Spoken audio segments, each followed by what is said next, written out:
川普说台积电要到美国投资$3000亿，昨天讲，当时就问郭智慧，郭智慧说假讯息，后来一听说川普讲了，马上改口啊，马上改口，爸爸讲了，怎么还敢质疑？那经济部还道歉，经济部还出来道歉，语义不够精确，对，那干什么呢？人家川普今天就改口了，那怎样？那怎样？所以呢，我是觉得这个也不必嘛，哦，就是说，当然了，郭智慧是蛮好笑的了啊，但是呢，他可能根本不知道川普讲这话，被记者问就是假的，认为是你们记者传的，哦，就没想到呢是川普讲的，赶快吓一跳，哦，川普还能得罪吗？川普讲什么都不能得罪，川普讲什么都是对的，哦，怎么可以讲川普假讯息呢？哎呀，吓死了，赶快改啊！哦那郭智慧去拜会民进党团，吴思瑶就提醒他，你要注意你的发言呢，避免被断章取义了。没有人断章取义他自己发言就是那样。那另外呢，黄国昌说他荒腔走板，说左荣泰应该下台，内阁应该重组哈。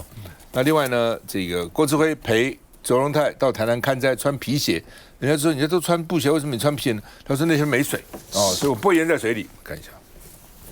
这个是假讯息，好不好？部长真的要确定口中的假讯息就是出自美国总统川普嘴里，不知道谁讲的，是川普说的。哦，那我不知道，因为我没有研究这个命题。在改口说自己这方面没了解太多，郭智慧出现在立法院，为的就是和民进党团沟通，因为之前一番对美投资4000亿说，后来又说只是举例，搞得外界一头雾水，连自家立委吴思瑶都说要再努力澄清。当然，他未来在发言上也会更避免被断章取义。但郭智慧争议还有日前到台南看灾穿皮鞋，本人这样回：哦，那天没有水，那天是很干净的地方。啊，我接着后面有2场座谈会。我想荒腔走板、漫不经心应该是最适合的评价。毕竟若连自家人都挺不下去，何况是在野阵营，当然全力攻击关税不是儿戏。那川普说的台积电投资$3000亿，到底是不是假讯息？政府不会帮企业宣布什么样的投资计划？还不如这个郭智慧可能他还搞不清楚，但是我想川普也可能也搞不清楚他到底台积电要投资多少哈。那讲回刚刚那个关税的问题，我觉得台湾目前赖清德政府正面临一个内忧外患哈，内忧就是他726之后他还继续在大罢免。我今天早上在那个开着车子出去的时候，我们台湾大道的6段跟7段每个街口我就突然间想说是发生什么事，大家都还是拿着举的牌子在那里同意罢免。我想说，现在是暑假了，这些学生出来打工嘛，这是第一个。第二个，这种关税20%这些关税，到底我们的内容谈的是什么？其实到现在呢，整个立法院一直去逼问他们说要来报告，那也没有人敢讲，也不知道。然后现在感觉上，就民进党的官员就装死，是不是装死就把它装过去哈？那这个黑箱里头，到底我们还要出卖台湾多少？投资多少到美国去，可能川普才会放过我们。那这20%的这个关税，刚刚那个委员讲过哈，以台中来讲，我住在那个清水武器港那边，我跟你讲，看一个现况，武器港那边本来呢，它货柜本来放的就不多，可是这半个月来呢，它的货柜呢就堆得满的，赶快出对，就刚好对。然后第二个就是我。彰化跟台中的这些工具机，还有这些做螺丝的，还有彰化有一个做全亚洲最大的那个工具机，就是从那个这个就是植栽的那个剪指甲的，从那个小剪刀到大剪刀修树的那个最大的一个工厂的老板。那有一天他就找我们一起在谈说这个关税怎么办。那大家就会讲说，第一个就开始放无薪假。很多工厂开始放无薪假。第二就是说，如果撑不下去，那可能就是要开始倒闭了。再来就是大家，其实台湾的商人他总是碰到问题，他就会想要有一个出口，大家就开始讲说，那我们是不是开始转口了？不要去出口到美国，开始要往哪个地方去发展？甚至有几个老板提出来，说过去呢，欧元呢货币是不是比较稳定？开始以欧元计价。所以。其实我跟你讲，我们台湾的政府呢，到底有没有帮我们的厂商干什么事？但是我们那个厂商，大家好像简简单单开个会，因为他们就开一个会，然后傍晚到晚上时间，那后来就找我去，我想说听听看大老板都在讨论都要开什么，他们自己会找到出路。我觉得尤其是工具机的那些老板，他说让我们休息3个月，我们来想想看怎么办呢？对，这个当然就是这个苦笑当中也是想说如何去解决这个问题啊。3个月很辛苦，3个月这3个月会撑得很辛苦哦。对，所以这个。我们的经济部长郭智慧，他到底什么时候要下台？对，大家都在问。不是，就是企业当然可以自己想办法自谋生路，但问题是政府是干嘛的呢？那我们有政府很放心，我们今天有政府是很担心啊。而且政府呢，我觉得现在政府很夸张，他不但是闭嘴，而且呢，他也不让大家知道。你说这个黑箱也就罢了，你说在这个立法院里面，这一次在野党变聪明了，不去这个去调监他设的这个局，因为他这个秘密会议。不可能告诉你更多东西，而且真的要知道这个内容的，事实上不是立法委员，事实上是厂商，是老百姓要知道到底该怎么因应，而且知道说你这20%的关税，到底你连带的给了什么东西嘛？我们从32%到了20%，虽然我们说还加上汇率之后等于没有改变，但至少你这个税率下来一点，你总是给吧？你给了什么呢？你给了什么样的非关税贸易障碍已经撤销了吗？你是不是要零关税呢？这部分实际上是产业需要知道的，他都不讲。但重点在于说，我还觉得不止于此。就我们除了这个黑箱，然后呢，对于这个产业，然后对于这个立法委员，对于老百姓，没有任何的诚意想要让你知道这个内容之外，你看这个到目前为止，川普讲到的这一些20%，还包括了这个什么1000亿、2000亿的话。昨天突然之间就是来了一个秘密会之外，还来了一个公民新加这个颜慧欣去开了一个行政院的记者会。他怎么跟大家讲呢？他说接下来的话呢，我们继续谈判，而且我们将会呢共同带领民间跟美国呢进行投资方面的互补互利。我想问，我们今天台积电到了美国去变成美积电，这叫互补互利吗？什么叫互补？互补的意思说，你没有的我有，我有的你没有啊。比方说我们有台积电，那我们去了给你，那你给我们什么东西呢？他给我们什么东西呢？没有给任何东西。今天台积电是被强压的去这边当美积电的，所以在这个状况底下，我们政府不但没有说我们要想办法譬如说替你站家，譬如说这个投审会我可能不过关，当初台积电要去给这个1650亿头，就不敢表达任何意见了。所以我们的政府几乎没有任何的作为，没有任何作为之外，还说我要带领我的民间厂商一起去跟你互补共荣，让你美国再次伟大。这什么东西啊？这等于是你钱被偷了，你还帮他数钞票，你的女儿被抢了，你还帮她送嫁妆，不是这个意思吗？我们还送嫁妆，而且呢，大家看那个相关的一些报道，你知道吗？赖清德这一次是因为没有去美国，如果他去美国的话，他回来要去达拉斯，他是要去刚好那边办一个叫做德州的台湾日。他要把台湾的厂商通通带去那个地方，告诉美国说，我们不只是台积电去了，我们还有更多的厂商都要去。所以我觉得对政府来说，你到底知不知道，当你对台积电所谓的今天涨了4%的利多，是对国家是利空，对我们的产业是利空。今天讲到了这个所谓的台积电为什么会涨？因为它免税嘛，对不对？因为它给了不管是1000亿、2000亿、3000亿，那总而言之就是比照苹果可能是免税，但问题是台湾的资通讯产业除了台积电还有很多你今天如果说课征100%的关税在半导体部分的话呢，除了台积电免税之外，那其他呢？先进制程免税，那台湾这些成熟制程的呢，还那么多。我们的整个相关的资通讯产业占我们去美国的出口的70%今天台积电去的东西占一部分是非常非常尖端的部分，但实际上其他的部分呢？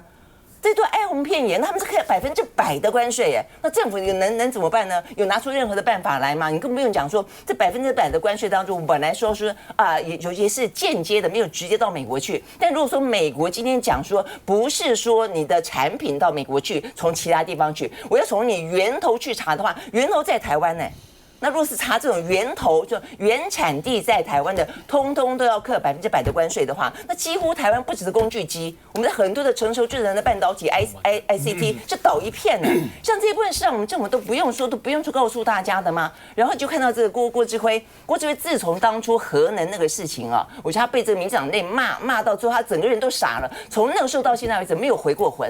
通通都是宁左勿右，就是什么事情都讲了，让这个民进党中央高兴就好。这个像一个经济部长嘛？何志刚，我觉得民进党在做一个愚民的政策，愚民传播，就是告诉大家说，这目前的税率是暂时的，可是今天中午12点开始实施，那就是在实施中的税率啦。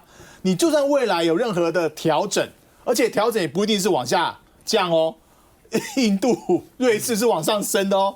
大家不要以为是调整的，我们对于我们一定有利哦，这不一定要看你未来谈的过程当中，你还要再让步什么东西。所以其实对于台湾来说，其实20%是确定实施的。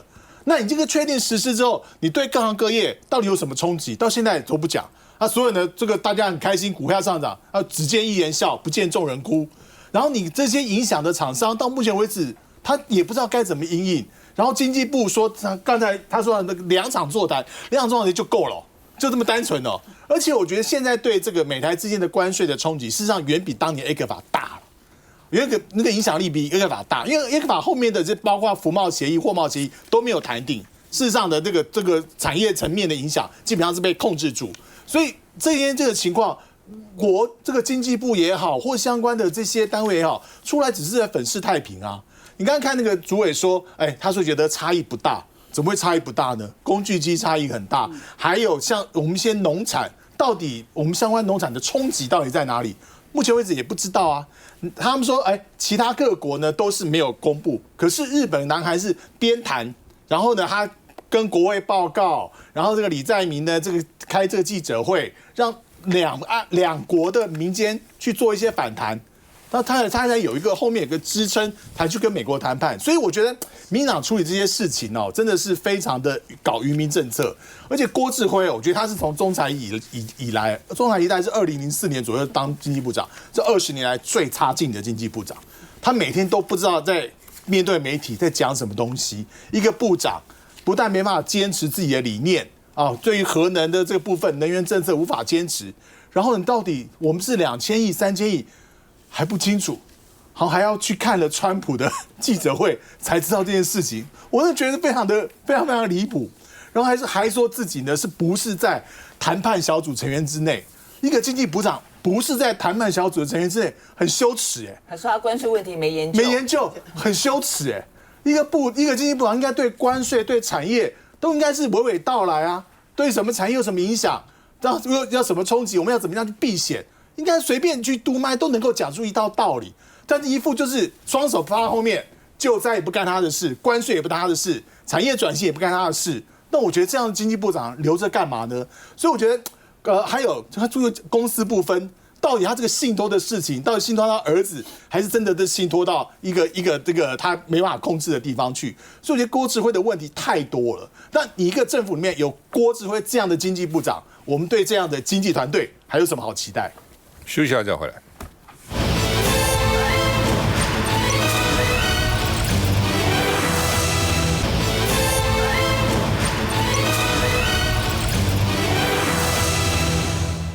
我觉得民进党很不干脆，1万块哈，扭扭捏捏啊，到底给不给？扯来扯去哈，到现在都还搞不太清楚啊。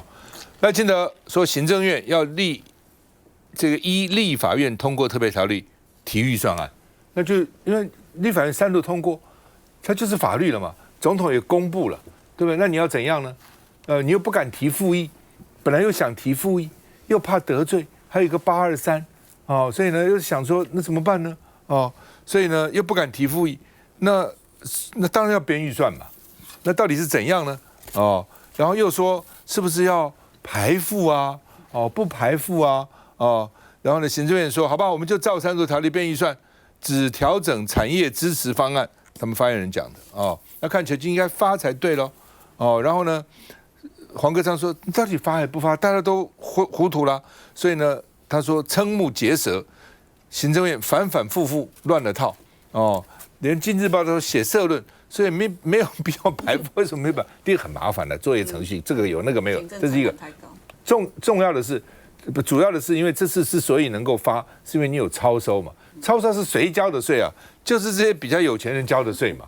你就要把它排掉，那等于双重惩罚他嘛。累进税率就已经课他很多税了，对不对？然后呢，现在又不给他，那 Kimoji 他其实可能也不在乎这1万块的钱啦，但就觉得说你是从我的钱超收我了，超收完了你发还不给我哦，那真的变成一个财富大平均哈。那另外呢，这个卓荣泰说。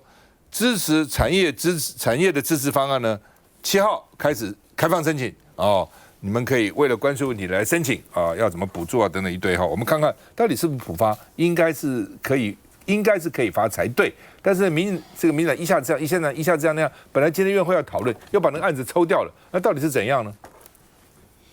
行政院会后记者会原定要宣布普发万元相关讯息，不过在开会前一刻临时喊卡，难道会是前一天说的这原因？特别预算的部分，当然我们要观察，因为有消息出来嘛，说是今天川普总统明天清晨，会有一些说明也不一定哈，有消息透露这样，所以我们稍微等一下。上午9点08分，政院紧急更改议程，直接拉掉因应国际情势强化经济社会及国土安全韧性特别条例预算，尤其这议程是更改3次。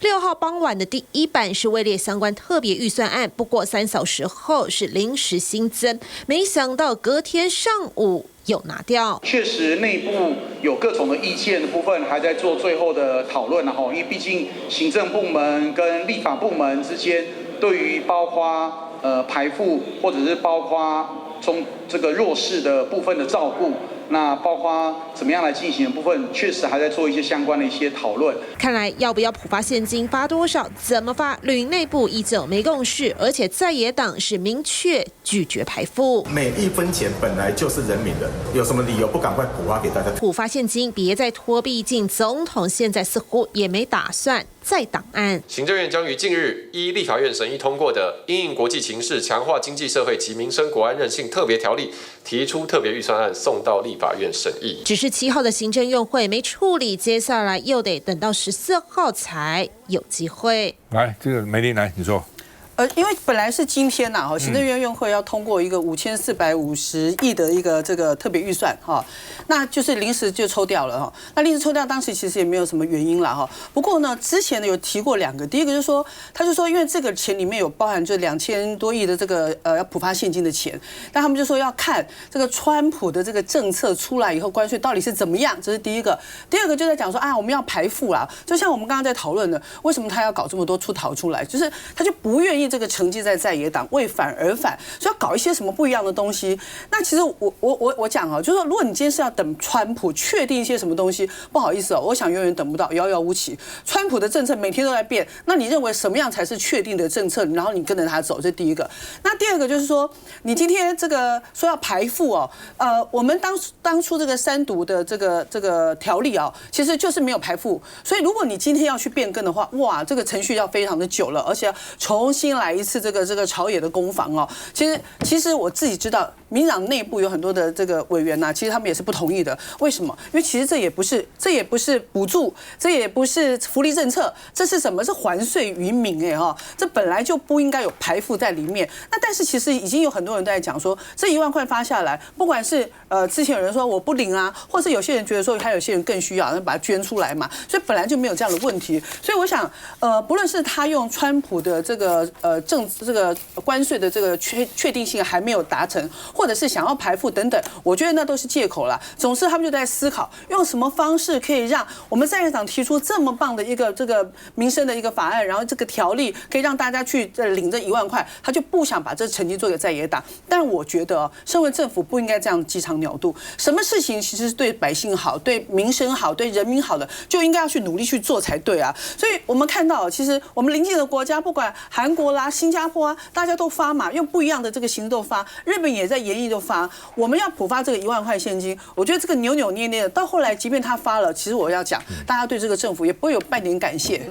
我觉得他们不应该做的事是这样做。太不干脆的，而且大家都知道他根本不想发，是没办法才发。他现在是检讨726，他大罢免大失败，他也说是因为大家太爱钱了。尤其我们台中太爱钱，讲什么嘛，对不对？所以他现在他又不想发，又不敢不发，所以在里面扭扭捏捏。来，夏龙就很犟嘛，就有的时候有点那种犟脾气，就是他不愿意去服从一个基本的权力纪律，表面上呢跟所有的选民在控诉，就是国会在野党他提的人事法律预算都反对。可倒过来讲，国会通过的东西，他也都反对啊。到底是谁不尊重？我说，权力是一个基本的愿赌服输的纪律问题，它是政治伦理的最核心。选举的意义就是确定未来一段时间的政治伦理是怎么运作，它基本规则在那里。但只要你输了之后呢，你就开始呢，不管是公投案也好，或者是呢选举的结果，你都不尊重，仍然把自己的意志呢凌驾在呢政治伦理之上，它就会形成很多的乱象。要发钱这件事情，本来我其实还有点犹豫，可是当我看到闽南，当我看到呢大支可以拿2000多万，当我看到呢青鸟书店可以拿6000多万，那我还有什么包袱？我一点包袱都没有，我都不晓得今天要领钱的还有什么别扭的，顶多就是我会建议，就是说有一些的群体。为了要证明呢，你的道德的神圣性，你的清高，那有一些群体呢，应该呢出来宣誓声明，譬如说你是青鸟，你就说我绝对不领那1万块；我如果是黑熊部队的，我绝对不领那1万块；我如果是民进党的党员，我绝对不领那1万块。或者如果你的忠诚度够高的，我是人，我是绿的，所以那我就只要是民进党党员，我就不领那1万块。我绝对不反对的。我是说，有一些人因为他的道德高到我不知道在怎么样的层次上面就不要，但是你就不要像那些不要脸的，明明是一个抗议的饶舌歌手，3年可以拿2000多万的补助，连证交所的钱你都敢拿，你可以不要脸到这样的地步吗？同样的，你开书店的，我以为呢那个呢，我去过的，我以为那叫做自由独立的连锁书店，贩卖小清新。我以为自由独立的意思就是说，你作为一个艺文圈子，你会跟呢权力呢有所切割。搞了半天之后。我就风花雪月的那些的那粉红泡泡，我们都不管。你光是这几年的时间，你可以从政府部门里面拿到这么多的标案，靠政府的标案在过日子，那1万块你为什么发不出来呢？跟台中有关，那你们台中人爱钱。这个钱谁不爱呢？大家都喜欢钱吧，对不对？我觉得王一川自己台中还担任过这个交通局局长哈，林佳龙还执政过哈，讲这种话回来想要损这个台中人哦，这个是最应该被谴责的。我觉得普发现金这件事情，民意非常的清楚，民意通通都支持。立法院也通过，所以情理法3个条件都具足，那就只有民进党因为不甘愿发这个钱，所以我从来没有看过一个执政党这样子。我想说，一个政党执政久会变笨了。一开始在立法院，他的所有的民进党反对，上去就说掏空国库这样子，好，最后这个举手举输了，然后就通过之后第一时间说不行，我们要这个提复议，行政要硬起来提复议。然后没有多久之后又收回去之后又说不行，我们还是要释宪，我才没有要发给你们。然后之后呢，可能想一想看起来不太对，又传了一个版本说，要排付条款，赶快释放出来。排付条款没几天之后，今天行政院最新的，人家逼问他说到底要不要发1万块，行政院发言人像这个鹦鹉一样一再重复说，哎呀，已经3读的特别条例，这个其他的都不会变动。就是不要说出来说会用一个很明确而直接的告诉大家说，行政院会依立法院通过的条例普发现金1万元，这不是皆大欢喜吗？没有，他所有的字眼无论是民进党中央或者是行政院发言人，就是要避开普发现金1万元。为什么？刚刚大家讲的，这个是国民党去帮大家争取来的嘛，他到现在他即使要发了，他就是不说出口。